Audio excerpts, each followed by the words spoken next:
Hello, friends, and welcome to another episode of Willis Wit and Wisdom. My name is Eric Willis, And I'm Bob Willis.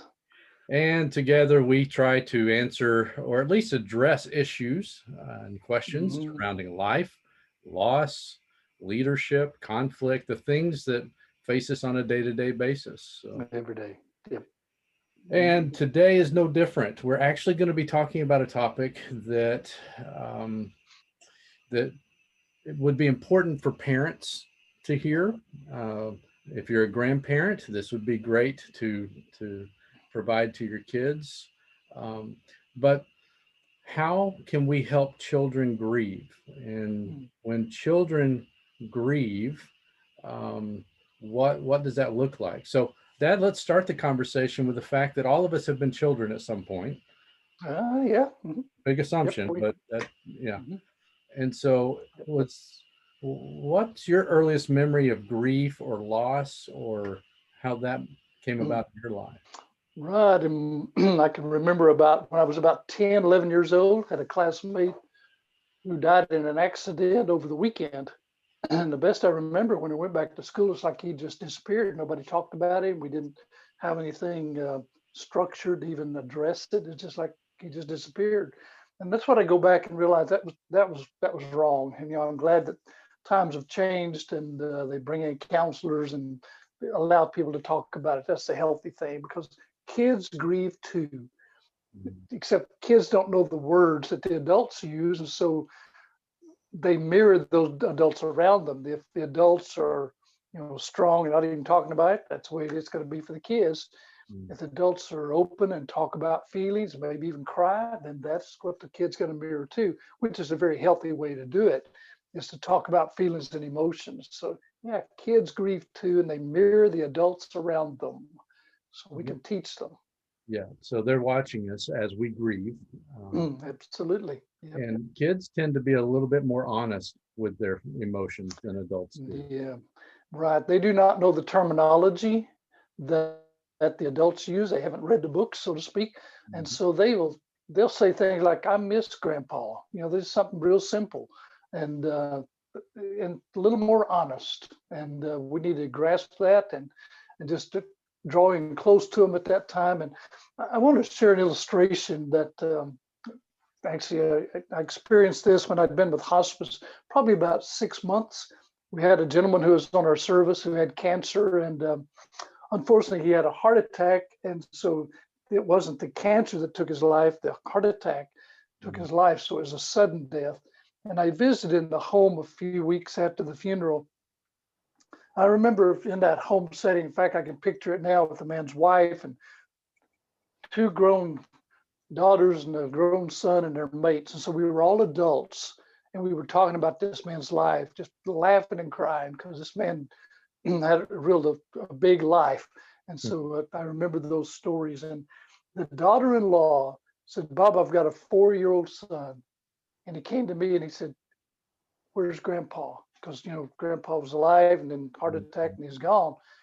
And so mom said she got down on her knees and said, "Honey, Grandpa died." And he said, "Well, where's Grandpa now?" And she said, "Well, Grandpa's gone to heaven." Oh, and he went to bed.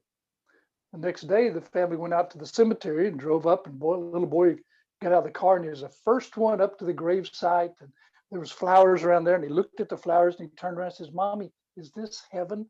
Mm. Grandpa had gone to heaven, and there they were out in this field with flowers, and so that mom says she struggled with, how do I explain that to him? And that night she put him to bed, and she sat on the edge of the bed and tucked him in, and she reached in her pocket and she pulled out a candy bar.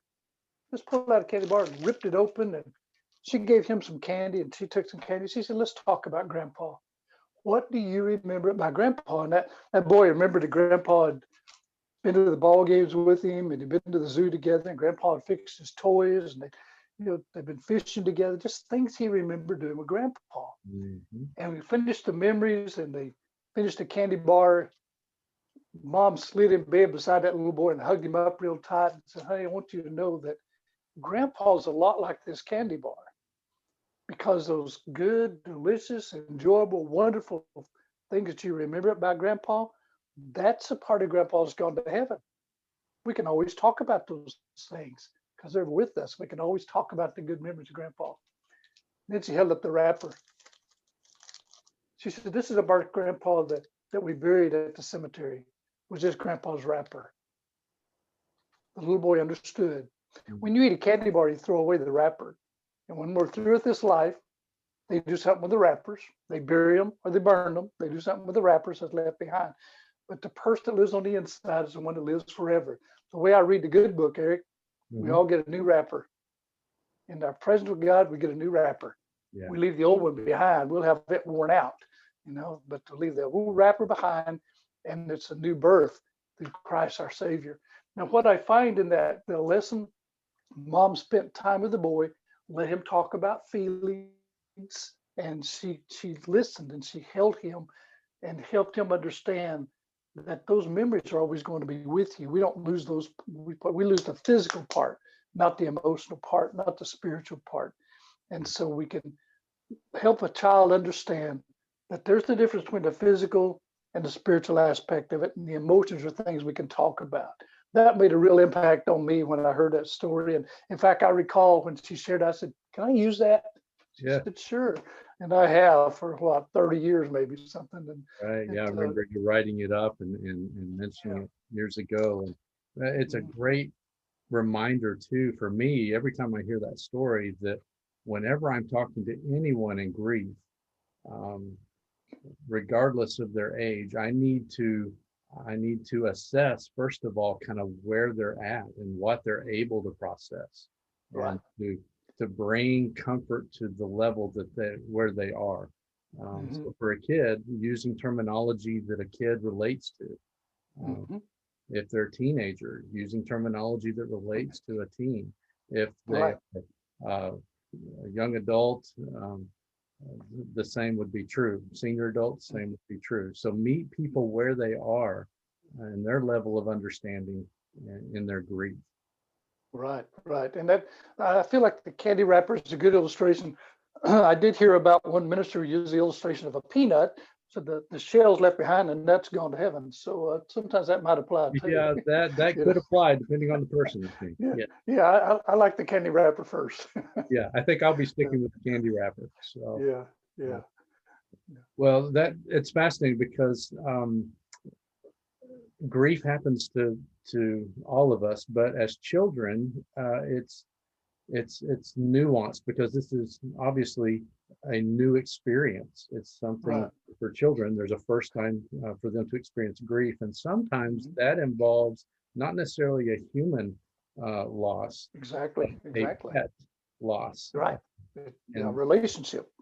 Yeah, and that's my early memory of Smokey the dog, the black dog we had when I was in early elementary school, and we had to get rid of Smokey, and I didn't know all the details that took place, but I do know that I grieved not having him with me. And what I've come to learn is that I had this relationship with my dog, and so that's why even as adults we grieve the loss of pets and appropriately so. And I think now would be a good time for you and me, Dad, to answer the age-old question: do all dogs go to heaven? And I think the answer is yes. So, if we need a dog in heaven, God will have one for us. There we go. Cats, maybe cats. We'll the see. jury's still out on that one, but no, the loss of pets for a child are oftentimes the first experience of grief. And so coming alongside to help that child understand that what you're feeling is normal. It's because you love your pet. Right. And had a relationship that way. Right. And sometimes kids express that in words, and sometimes they do in drawings too. And so an adult might just give them a pencil and a piece of paper and let them draw as at their will as to what their feelings are. And that's very valuable too. It's an expression. Remember, when they express it in words or drawing, it's mourning. So even kids mourn because kids grieve too. Yep. And they're we'll tie this back to where we started. The kids are watching us grieve, and they're taking their cues from us. So be healthy grievers, Mhm. for your kids' sake, and don't hush them up when they need to cry, and don't hush yourself up when you need to cry. Right, right. Yeah. Yeah, and involve, in fact, real quick, like it's good to involve a child in the funeral process if they can attend a funeral. If not, take them a night before to the funeral home or the day and let them see that funeral directors will talk to children about, they'll answer all the questions and kids will have questions.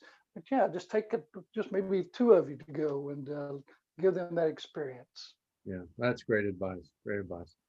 Well, Dad, how can folks reach you to send you an email or follow you on Facebook in order to ask some questions that we can address?